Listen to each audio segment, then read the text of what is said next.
Jnana, once revealed, takes time to steady itself. The self is certainly within the direct experience of everyone, but not as one imagines it to be. It is only as it is. This experience is samadhi. Just as fire remains without scorching against incantations or other devices, but scorches otherwise, so also the self remains veiled by vasanas and reveals itself when there are no vasanas. Owing to the fluctuation of the vasanas, Jnana takes time to steady itself. Unsteady Jnana is not enough to check rebirths. Jnana cannot remain unshaken side by side with Vasana. So for my own inquiry, I would ask you if you could elaborate from your own experience about how Vasanas are veiling the self.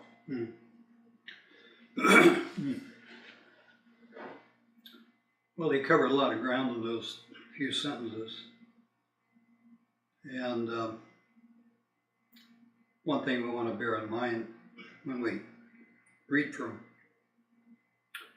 Talks with Ramana is that these are often notes that were made by people who were listening to him speak. And so we don't know with 100% accuracy exactly what he may have said in terms of what the person who was taking the notes noted. And listening to that, it sounds like these were notes that were taken and there may have been some things left out between the lines.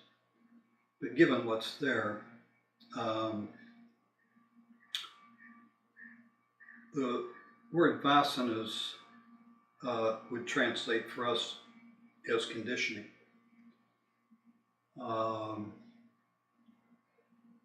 So tell me again what it is in terms of the conditioning that you're asking about.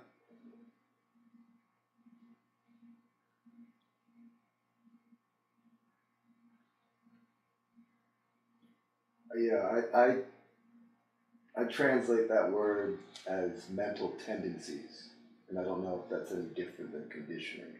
Well, that would be the definition you would get if you looked in a glossary, but the mental tendencies that, in the context that word's normally used, it would be what we would call conditioning. So, yeah, so then the question would be, in what way does conditioning veil the self, or the clarity of presence? Read the first couple of sentences again. I think there's some indication there as to what he's saying. Jnana, once revealed, takes time to steady itself.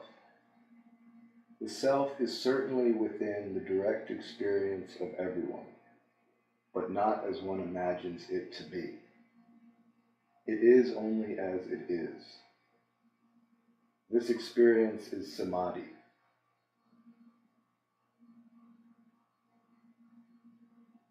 Just as fire remains without scorching against incantations or other devices, but scorches otherwise, so also the self remains veiled by vasanas and reveals itself when there are no vasanas. Okay.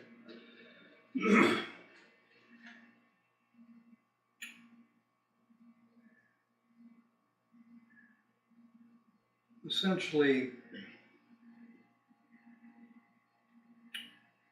the main element of our conditioning is the separative perspective that we are conditioned with from infancy. And obviously the key element of that separative perspective is what is probably the first conditioned concept that we have, which is the I-thought. In other words, our mother is leaning over the crib and saying, you know, what a lovely baby you are. And so we begin to get a sense of being someone, being a particular person, being a particular self. And so the first dualistic concept that we're conditioned to is the image of ourself, an image of the self. And once that condition is present, the condition of the self-image, this perspective that we have on our own separate being, then all else unfolds from that. We live the rest of our lives from that dualistic standpoint.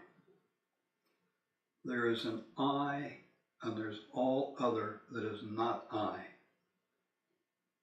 So there are always two or more things in our consciousness. The first thing always being the personal I. The idea that I exist as a separate being. And out of that, all of the other ideas that we have about the reality of the world grow from that. Because everything else is not I, and the things that are not I, we break down into separate categories, different words for each of these things that's not I. So the conditioning that he's speaking about there is that conditioning that is the first that we have. It's from our infancy, and it persists throughout our life unless it's questioned. If it's not questioned, it persists till death. But if for some reason, somehow, the question arises, is there a separation between me and all else that is? Then there's a possibility that the self-realization that Ramana speaks about may be present. So the conditioning that he's speaking about is primarily this I-thought. In fact, he sometimes uses that word in his talks. He sometimes refers to the I-thought, and sometimes he refers to the non-self, all the other things that are not I. So that's the conditioning that we're talking about and that we're dealing with. Now, where do you want to go from there? Yeah, so it's not a question of isolating a particular behavior that seems to be disruptive and then trying to remove that or transcend that, but it's the actual, as you described it, the split that occurred, that conditioning is what's being addressed. Mm-hmm. Yes, the other would be after the fact. In other words, the behavior that you're referring to is a consequence of the I-thought. So the I-thought is at the root of it all. And in terms of having any leverage on this conditioning, we have to go to the root of it. And in fact, as I'm sure you've seen in reading talks with Ramana, he speaks about going to the root of the matter. So it's the I-thought that we have to confront, because that is the perception out of which our behavior is created. Yeah, my experience has been like the metaphor of plucking off the leaves and then growing back. That's right. Can you speak about your own experience with, is there a specific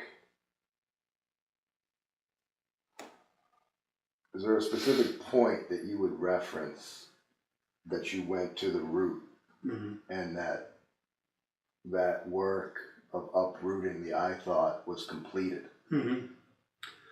Well, again, that's a fairly large question.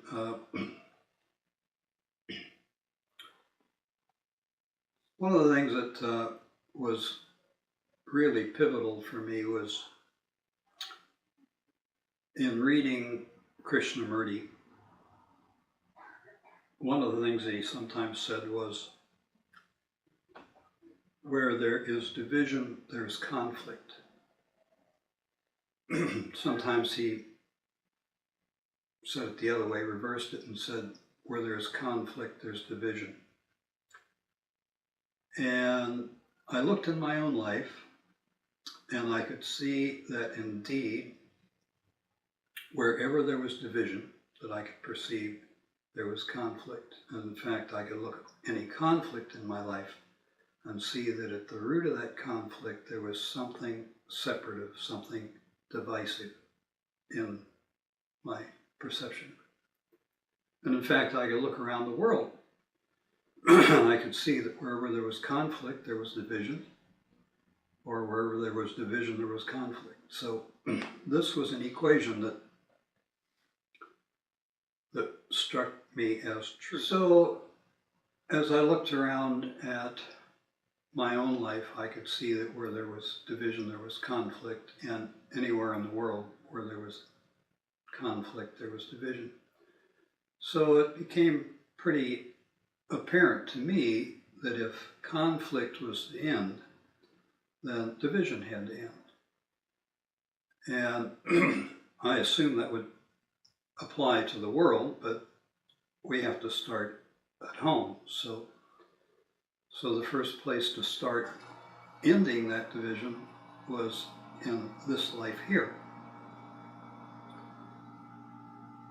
And so that is what was, you might say, the gateway or the key to really focusing on what non-duality teaches. The matter has to do with ending the sense of separateness, the sense of division. And this is basically what all the teachings, particularly the Eastern teachings, but all the non-dual teachings are pointing at. So that was what for me was the important element in really focusing my attention on the matter. In fact, it became almost like a mantra to me during that 3-year period that I spent in the forest.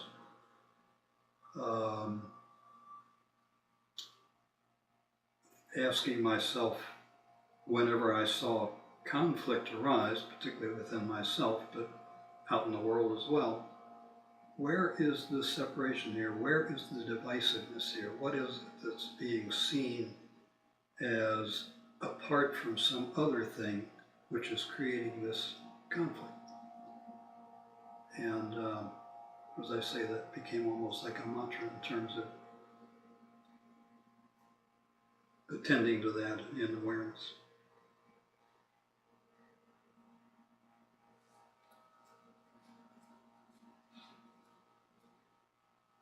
Either of you have any questions? John?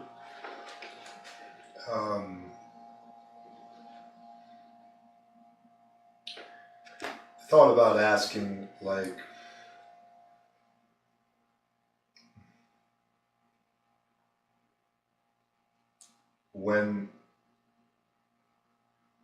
so conflict rises again in the mind, then it's a matter of looking at where it divides itself.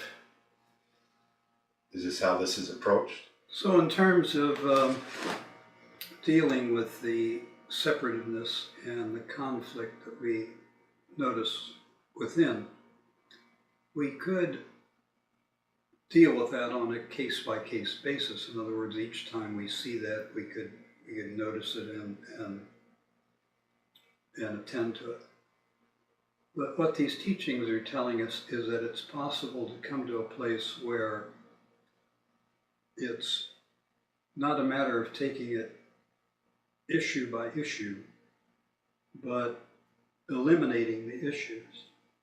In other words, it's possible to come to a place where the separative mindset essentially ends. And out of that, then the living a life apart from conflict, that is, without conflict, then evolves from that.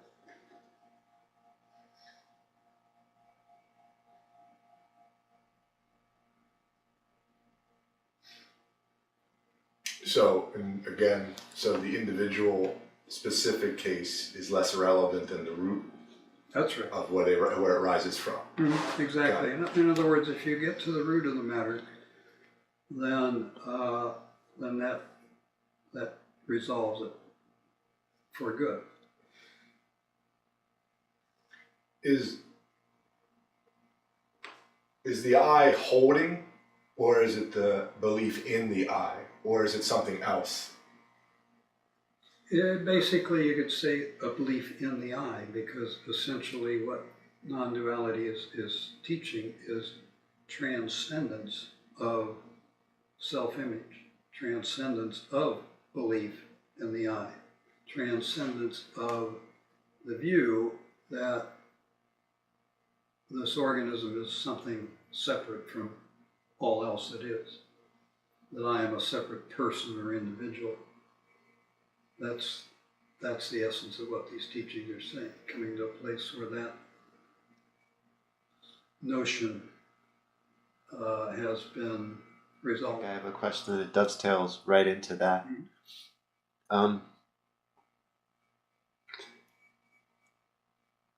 This experience, perception, or feeling that we are in the world and changes into the world is in us. I'm sure you've had glimmers of that, if not larger, perceptions of that. What's your experience with that? Well, essentially, the essence of what is being said in these non-dual teachings, particularly in something like the Vedas, is that the absolute reality is what we might call a formless condition, and that all that we see in terms of the material or relative world are forms. And we see this organism as a form. And so what is being said there is that all of these forms exist within the formless being infinite and eternal, being without any borders, restraints, or conditions. So these forms, these teachings are saying, exist within the formless, but by the very nature of the formlessness, by the very nature of absolute reality, it is present at all points in time and space. There's no barrier to its presence anywhere at any time. Therefore, it permeates all that is, permeates all forms, saturates all forms. And that tells us then that this that we're talking about is inescapable. You don't go somewhere to find this. You don't find it at some point in the future. It must be here now. And what happens when that becomes totally clear is that the sense of being something separate or outside of anything dissolves into that realization. So there's not a sense then left of me and the world, which is a dualistic perception. There's just this sense of isness or presence or being, just this one unbroken, seamless actuality. Sometimes I'll get the perception, it's a temporary perception, but I lie on that bed a lot. Sometimes when I'm practicing out my vichara and that comes up, am I in the world or is the world in me? Sometimes I'll have the perception that I'm the backdrop and I see the body and the bed and the bookshelf and the picture and all of that being inside of this thing instead of the opposite case, that I'm this, I'm just another form in space. Feels different. Yes.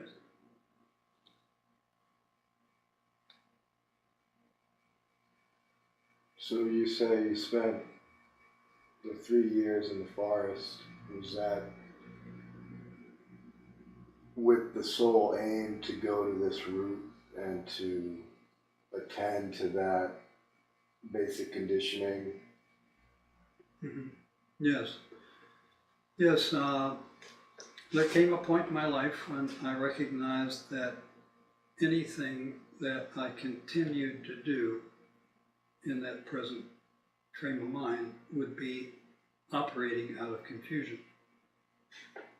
And that there was a possibility, according to what these teachers tell us, there's a possibility of coming to a state or a condition of clarity and operating out of that clarity. So that was basically the incentive or the motivation to put that at the top of the agenda. And so that's basically why I retired to the forest for 3 years. And I did nothing during that time. I was living in a fully equipped camper van on some friend's property out in the redwood forest. And I did nothing much throughout that time but read some of these spiritual writings and contemplate what I read and take long, long walks. And at the end of this, as it happened to be, 3-year period, things fell into place. How old were you about? Do you remember? Well, I'm 75 now, and this was, now it would be about 22 years ago. When you left the forest, up until now, a number of years gone by, has there been a sense of effortless clarity, or is there still points in which there has to be an effort applied to not fall into confusion? Well, that was one of the things that, one of the reasons why I wanted you to reread what Ramana had said there, because what he's saying there is that, or he may not say it specifically in that particular quotation, but he does say it elsewhere, that self-realization is an instantaneous matter. In other words, no time really is necessary or needed or need be involved in terms of self-realization, because what it amounts to is recognizing that what it is that we're looking for as seekers must be here now. Therefore, we're not apart from it. So when that's totally clear, then the seeking ends, and that essentially is self-realization. So the realization itself is instantaneous. But as I sometimes say to people I talk with, it's like if we were standing outside of a portal prior to this self-realization. We're looking through this portal, and then we step across the threshold, and the walls are now behind us. And so this vast panorama opens out. And that can't all be taken in instantaneously. It takes time to basically to adjust to or acclimate to this shift in perception. So the realization itself is an instantaneous matter, but getting accustomed to that shift in behavior and shift in perception is a matter that can play out over time. In fact, even to this day in my own life, I often see things that I hadn't noticed before, I hadn't recognized before. But there hasn't been a moment since that time that this awareness hasn't been present. In other words, it's not something that comes and goes. Once it's present, it's present. You can deny its presence if you want, but it's something that you're clear about, and that clarity. Some of my experience lately is, within this fluctuation, is some days there's a sense of effortless peacefulness, presence. There may be thought, ideas happening, or it may be kind of free of thought, but that won't really make a difference on those days. Activities that need to get done, such as time commitments and duties, get done. There's not a whole lot of having to actually exert a willpower one way or the other. On those days, my experience is there's nothing to practice anymore. Right. There's no self-inquiry that needs to be done, because there's no separate self thinking it needs to realize something. So it's pretty simple.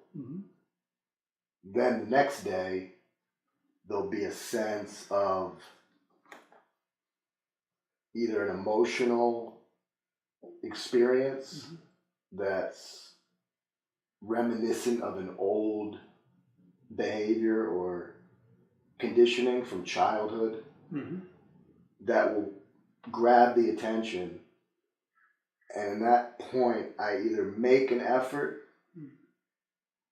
to inquire and to kind of go back to that place of that peacefulness, or I'm unable and I just get carried away by the winds of that mood.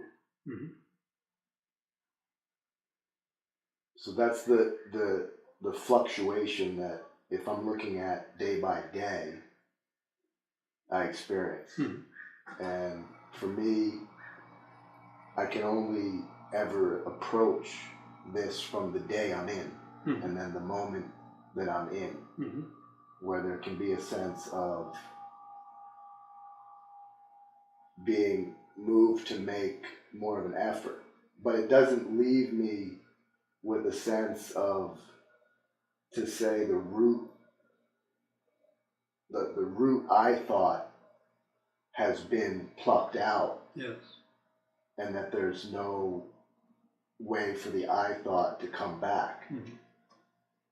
The way I understand it is, the whole experience of existence is prior anyway to the birth of this form. So that the day-to-day, play-by-play that's happening in this subjective mind is irrelevant to that absolute reality anyway, which is in alignment with what you're saying. It's already here and now. It can't be at some other point. But specifically why I wanted to look at that was, if I'm being honest, it's some days are a real challenge. Yeah. Well, what you're pointing at is something that gets into a subtle matter, which sometimes takes a little while to elaborate. First of all, it needs to be clear that in terms of absolute awareness, the I-thought itself does not necessarily disappear totally. In other words, we still recognize that there is an organism here that answers to a name and that has to relate to the relative world around it. In other words, we have to feed ourselves and have shelter and so on and so forth. So we have certain, you might say, responsibilities or obligations just in terms of keeping the organism alive and healthy. So from that standpoint, we recognize certain, you might say, relative realities, but we don't take those to be the final truth. In other words, we see that there's something much more significant and deeper than these appearances. So what we're talking about isn't the necessity for one never again to think in terms of I, me, or mine. That, as I say, has its role to play, it has its function. But we no longer are confined to that relative thinking, confined to that dualistic point of view. We now have the freedom, as it were, to operate, as you might say, from the totality as well as from the need to operate on a relative level. The real subtle part of what you're getting at there is, and this is something that, as I say, takes a little time generally for it to be completely understood. With the realization of, as Ramana would say, the self with a capital S, self-realization, the recognition that the truth of our actuality is that there's just this one seamless whole totality. As I said before, then, when that is completely clear, completely integrated, then the sense of being anything separate has to disappear into that. In other words, nothing is separate from what we're talking about. It's seen that all that is this that we're talking about. And as you comprehend that, then you recognize that if all that is that, with a capital T, then all that's being done is that doing what it does. In other words, if we think in terms of the cosmos, there are all these galaxies. In fact, we're told that there's, within our own view, 100 million galaxies within our own view, let alone what we can't see. So there's all these galaxies, and they're all moving around in this cosmos, doing what they do. Some are being created, some are being destroyed. And they've been doing this for millions of years, and everything is taking care of itself quite nicely. Everything is in some kind of a balance. And so you begin to have the sense that something is going on here in this immediate vicinity that is not disconnected from that, what we might call intelligence with a capital I, that is involved in this universe. But what really begins to become more clear, and this is something that Ramana speaks about quite a bit, and it's something that people quite often don't really grasp that well, is that from the standpoint of this organism, it has a source, and the source is the same as those stars. And so if there's a source to this organism, then if this organism has a brain, the source of the brain is this that we're talking about. And if this brain has a mind, the source of the mind is this that we're talking about. And if this mind has thoughts, these thoughts are sourced in this that we're talking about.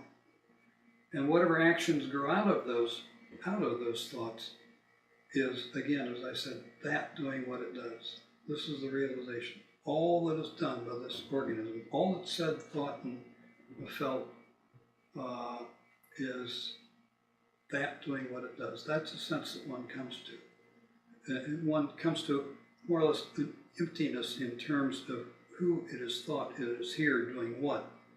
And something else is recognized as operating through all these organisms and all this material form, and so on and so forth. So the real depth of these teachings is that when you totally understand the nature of what we're talking about, then it doesn't matter what occurs on the screen of consciousness. It doesn't matter what emotions arise. It doesn't matter what actions or behavior is expressed. There's something aware of what's taking place. There's, you might call it something witnessing what's taking place, something seeing through these eyes what's taking place.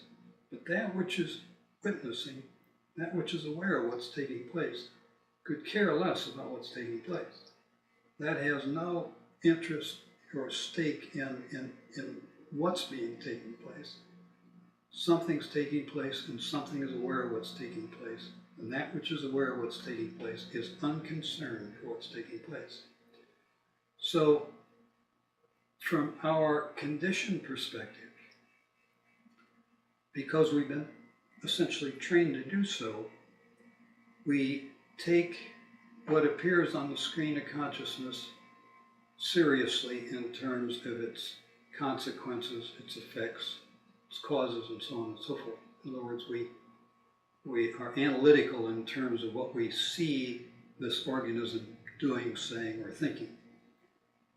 But what these teachers are talking about is coming to a place where no matter what is said, thought, or done, it's all basically seen to be okay because it's that doing what it does. So it must be okay. The relevance of this is that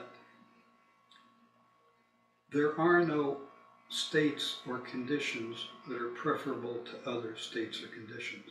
If there were, that would be a dualistic point of view.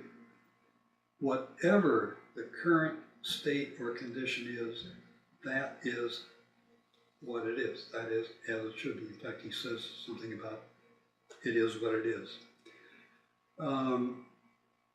So this is what we're talking about. Coming to a place where no matter what occurs during the day, whether we see it on the positive end of the spectrum or the negative end of the spectrum, looking at it from the relative point of view, it doesn't make any difference. It doesn't make any difference. And this is the peace that they're talking about. This is coming to a place where you're at peace with whatever is present. And in fact, the summation of the whole teachings is being present with what's present.